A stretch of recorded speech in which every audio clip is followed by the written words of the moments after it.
এ বন্ধু কি খাচ্ছিস? এই তো মুড়ি খাচ্ছি রে। লে খা। খাবো? খা খা।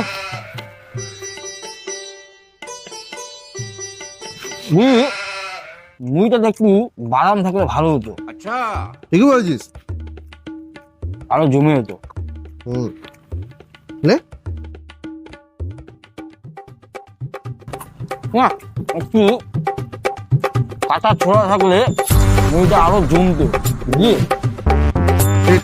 ভালো মাখানি কাঁচা শশা যদি থাকতো না একদিন জমে যেত, বুঝলি? হেভি লাগতো।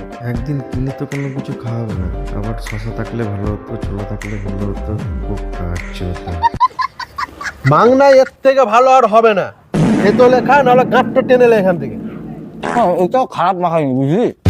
এটাও ভালো মাখিয়েছে। খা। গেলাম, কাজ আছে।